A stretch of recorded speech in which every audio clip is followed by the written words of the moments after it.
నమస్తే, welcome to our channel. నేను మీ సిరి.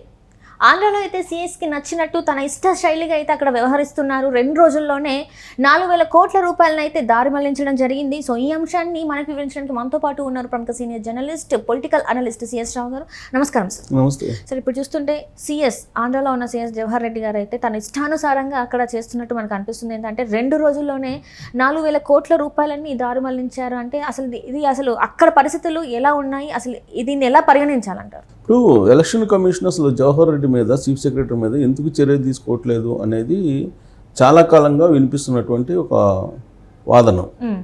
విపక్షాలు కంప్లైంట్ చేశాయి ఆయన మీద. ఆయన చేస్తున్నటువంటి చర్యలు ఏ విధంగా ఉన్నాయనేది కళ్ళకు కనిపిస్తూ ఉన్నాయి. ఇప్పుడు మళ్ళీ తాజాగా ఏం చేస్తారు, ఆయన ఆల్రెడీ పోలింగ్ అయిపోయిన తర్వాత ఆయన నిధులు విడుదల చేయొద్దు కాంట్రాక్టర్లకి అని చెప్పి ఆల్రెడీ ఎలక్షన్ కమిషన్ చెప్పింది.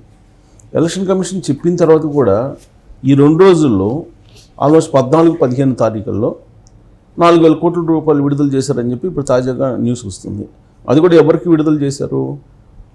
జగన్మోహన్ రెడ్డి చెప్పినటువంటి కాంట్రాక్టర్లకి విడుదల చేశారు అనేది చెప్తూ ఉన్నారు.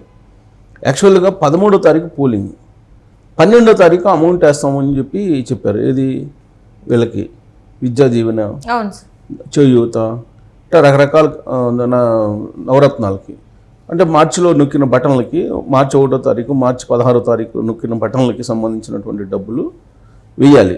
అది ఆల్మోస్ట్ 15,000 కోట్లు 12,000 కోట్లు ఉందని చెప్పి అంటున్నారు. సో ఆ బటన్కి సంబంధించినటువంటి డబ్బులు అకౌంట్లో వేయకుండా ఇప్పుడు వీళ్ళు ఏం చేశారు, ఆ అమౌంట్ని సొంత కాంట్రాక్టర్లకు సొంత బిల్లులు చెల్లించుకోవడానికి, సొంత వాళ్ళకి చెల్లించుకోవడానికి ప్రయత్నం చేశారు.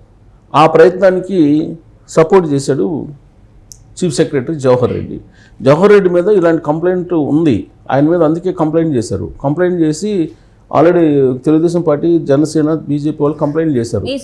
కంప్లైంట్ చేసి ఖజానాలో ఉన్నటువంటి డబ్బులు సొంత అవసరాలకి, సొంత మనుషులకి ఇచ్చుకోవడానికి ప్రయత్నం చేస్తున్నారు అన్నప్పుడు గవర్నర్కి కూడా కంప్లైంట్ చేశారు. ఈ విషయాన్ని గవర్నర్కి కూడా కలిసి గవర్నర్కి కూడా కంప్లైంట్ చేశారు. గవర్నరు చాలా సీరియస్గా చెప్పారు, మీరు డైవర్ట్ చేయొద్దు, మీరు లబ్ధిదారులకు ఇవ్వాల్సినటువంటి డబ్బులు సొంత కాంట్రాక్టులకి ఇవ్వద్దని చెప్పి కూడా ఆయన కూడా చెప్పారు. ఎలక్షన్ కమిషన్కి కూడా ఆయన ఒక సందేశం పంపించారు. ఎలక్షన్ కమిషన్ కూడా చెప్పింది. అయినా కానీ చీఫ్ సెక్రటరీగా ఉన్నటువంటి జవహర్ రెడ్డి తనకున్నటువంటి వెసులుబాట్లు, తనకున్నటువంటి కొన్ని లూప్ హోల్స్ ఉంటాయి. ప్రతి ఫైల్కి ఒక లూప్ హోల్ ఉంటుంది. దాన్ని బేస్ చేసుకొని కేవలం 2 రోజుల్లో 4,000 కోట్ల రూపాయలు సొంత మనుషులకి, సొంత కాంట్రాక్టులకి ఇచ్చారు. ఇదంతా కూడా జగన్మోహన్ రెడ్డి మౌఖిక ఆదేశం మేరకు ఇచ్చారు అనేది ఇప్పుడు సచివాలయంలో వినిపిస్తున్నటువంటి మాట. జగన్మోహన్ రెడ్డి ఏది చెబితే అది చేయడానికి ఆయన సిద్ధంగా ఉన్నారు తప్పితే అసలు రూల్స్ ఏంటి, నిబంధనలు ఏంటి, గైడ్లైన్స్ ఏమున్నాయి, ఆ గైడ్లైన్స్ అనుగుణంగా ఎలక్షన్ కమిషన్ని కాదని ఇవ్వచ్చా, ఇవ్వకూడదా, ఇవన్నీ ఆలోచించట్లేదు.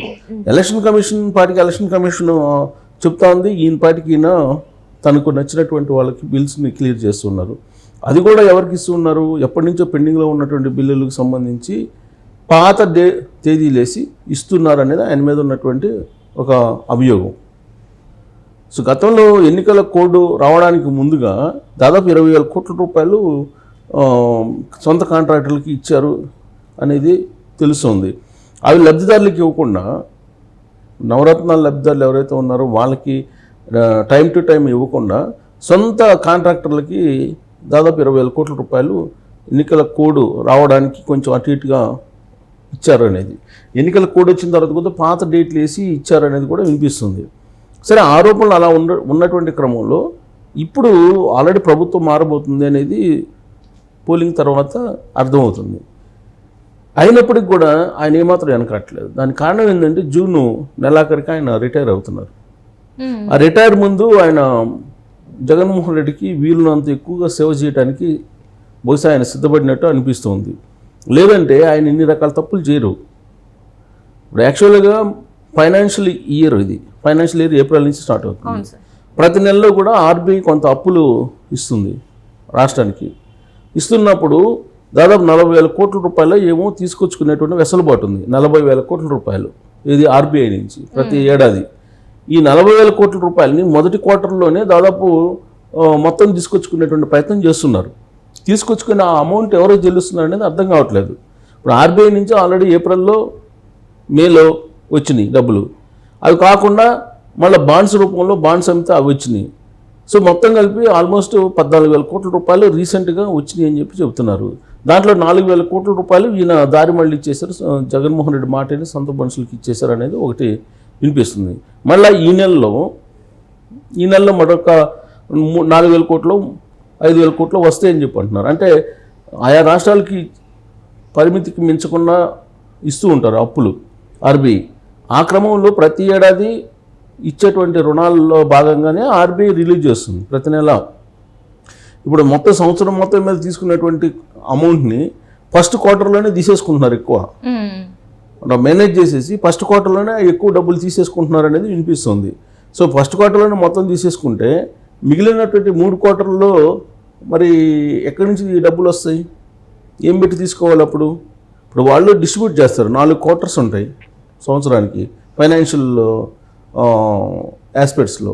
ఫైనాన్షియల్ ఆస్పెక్ట్లో first quarter, second quarter, third quarter, fourth quarter ఉంటుంది. సో ఫస్ట్ క్వార్టర్ అంటే ఫోర్త్ క్వార్టర్ వచ్చేటప్పటికి మొత్తం ఎఫ్ఆర్బిఎం నిబంధనలకు విరుద్ధంగా దాని లిమిట్ని కూడా దాటిపోయి అప్పులు తీసుకొచ్చేసారు జగన్మోహన్ రెడ్డి. సరే, మళ్ళీ ఫైనాన్షియల్ ఇయర్ స్టార్ట్ అయింది కాబట్టి మొన్న ఏప్రిల్ నుంచి మళ్ళీ ఫ్రెష్గా వాళ్ళు ఆర్బీఐ రుణాలు ఇస్తుంది. సో ఆర్బీఐ రుణాలు ఇప్పుడు సంవత్సరానికి నేను 40,000 కోట్ల రూపాయలు ఇస్తానంటే ఫస్ట్ క్వార్టర్లో 40,000 కోట్లు ఇవ్వమంటే ఇవ్వరు కదా. కానీ మేనేజ్ చేసి వీళ్ళు ఇప్పటికే 20,000 కోట్లు తీసుకొచ్చుకున్నారని అంటుంది ఫస్ట్ క్వార్టర్లో. దాదాపు సుమారుగా 20,000 కోట్ల రూపాయల దాకా వీళ్ళు అప్పులు రకరకాల మార్గాల ద్వారా తీసుకొచ్చుకున్నారు. 50% అనేది దాంట్లో పోనీ సక్రమంగా వాటిని ఏమన్నా సద్వినియోగం చేస్తున్నారా, దానికి ఏమైనా మార్గదర్శకాల ప్రకారం గైడ్లైన్స్ ప్రకారం ఏమైనా డిస్ట్రిబ్యూట్ చేస్తున్నారంటే అది కూడా లేదు. ఇప్పుడు ఎన్నికల కోడ్ ఉంది. ఎన్నికల కోడ్ ఉన్న సమయంలో జగన్మోహన్ రెడ్డి ముఖ్యమంత్రిగా ఉన్నారు, ఆపద్ధర్మ ముఖ్యమంత్రిగా. ఆపద్ధర్మ ముఖ్యమంత్రిగా ఉన్నప్పుడు ఆయనకి ఎలాంటి అధికారం ఉండదు. జస్ట్ మౌఖికంగా అధికారులతో ఉండేటువంటి సంబంధాలతోటి పని చేయించుకోవడం తప్పితే ఆయన విధానపరమైన నిర్ణయాలు ఏది తీసుకోవడానికి లేదు, విపత్కర పరిస్థితుల్లో తప్ప.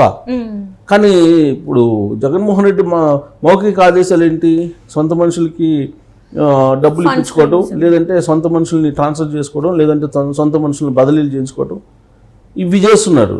దీనికి చీఫ్ సెక్రటరీగా ఉన్నటువంటి జవహర్ రెడ్డి సహకారం అందిస్తున్నారు. దానికి ఉదాహరణ ఏంటి?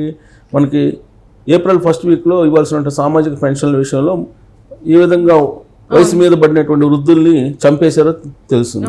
ఆ 33 మంది చనిపోవడానికి కారణం కూడా జవహర్ రెడ్డి అనేది తెలుగుదేశం పార్టీ చెబుతుంది, జనసేన, బీజేపీ వీళ్ళందరూ కూడా చెబుతున్నారు. పోనీ అదేమన్నా రెక్టిఫై చేశారా మీ నాటికంటే? అది రెక్టిఫై చేయాలి. రెక్టిఫై చేయకపోక మరింత టిపికల్ చేశారు. ఏప్రిల్ ఇవ్వాల్సిన సామాజిక పెన్షన్లకు సంబంధించి ఎన్ని ఇబ్బందులు పడ్డామో ఆ ఇబ్బందుల్ని ఓవర్కమ్ చేయాలి. జనరల్గా ఏ ఐఏఎస్ అయినా చేసేది అదే. కానీ జవహర్ రెడ్డి ఏం చేశారు? దాన్ని మరింత టిపికల్ చేశారు. బ్యాంక్ అకౌంట్లో డబ్బులు వేసేసి ఆయన ఆ బ్యాంకుల చుట్టూ తిరిగి ఆ వయసు మీద పడినటువంటి వాళ్ళు పెన్షన్లు తీసుకొచ్చుకోలేనటువంటి పరిస్థితి. ఇదంతా డిస్టర్బెన్స్ ఎందుకు చేశారంటే జగన్మోహన్ రెడ్డికి అనుకూలంగా ఉండటానికి ఆయన చేసినటువంటి పని. అది కళ్ళెదుట అందరికి కనిపిస్తూ ఉంది. సో ఇవన్నీ కూడా కంప్లైంట్ల రూపంలో ఎలక్షన్ కమిషన్ చేసినప్పటికీ కూడా చీఫ్ సెక్రటరీగా ఉన్నటువంటి జవహర్ రెడ్డిని ఎందుకు మార్చట్లేదు అనేది ఒక పెద్ద డిబేట్ ఇప్పుడు ఆంధ్రప్రదేశ్ సచివాలయంలో కానీ, ఆంధ్రప్రదేశ్ ఉద్యోగుల్లో కానీ.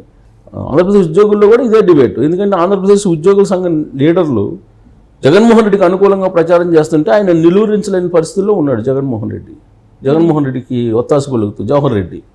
సో ఇలాంటి పరిస్థితుల్లో ఇంకా 48 గంటల టైం ఇచ్చారు. 48 గంటల సిట్ ఒక నివేదిక ఇస్తుంది. ఆ నివేదిక ఇచ్చిన తర్వాత జవహర్ రెడ్డి మీద వేటు వేసే అవకాశం ఉంది అనేది కూడా వినిపిస్తుంది. ఎందుకంటే 2 రోజుల్లో 4,000 కోట్లు ఇచ్చేశారంటే రాబోయేటువంటి రోజుల్లో ఇంకా ఎన్ని వేల కోట్లు ఇస్తారో తెలియదు. సో అవి ఆయన మొత్తం ఈ కౌంటింగ్ లోపలే ఈ ఖజానా ఖాళీ చేసేసి సొంత మనుషులకి ఇచ్చుకుంటా పోతే తర్వాత సమాధానం ఎవరు చెప్తారు? ఎలక్షన్ కమిషన్ ఏమో పట్టించుకోవట్లేదు. ఎలక్షన్ కమిషన్ ఆయన ఉంటే కనుక అసలు కౌంటింగ్ కూడా సక్రమంగా జరగదని అర్థమవుతుంది. అయినప్పటికీ కూడా ఎలక్షన్ కమిషన్ గుడ్డిగా కళ్ళు మూసుకొని ఉంది. మరి ఎందుకు ఆ విధంగా చేస్తుందంటే ఢిల్లీలో ఉన్న లాబింగ్ నడుపుతున్నాడా జవహర్ రెడ్డి, లేదంటే జగన్మోహన్ రెడ్డి లాబింగ్ నడుపుతున్నాడా అర్థం కావట్లా. సో మొత్తం మీద జవహర్ రెడ్డిని కనుక మార్చకపోతే సచివాలయం కానీ, లేదా నిధులు కానీ, లేదా కౌంటింగ్ కానీ సక్రమంగా జరిగే అవకాశం లేదు అని చెప్పి మనం విశ్లేషణ చేసుకోవచ్చు. Right sir, right. Thank you so much.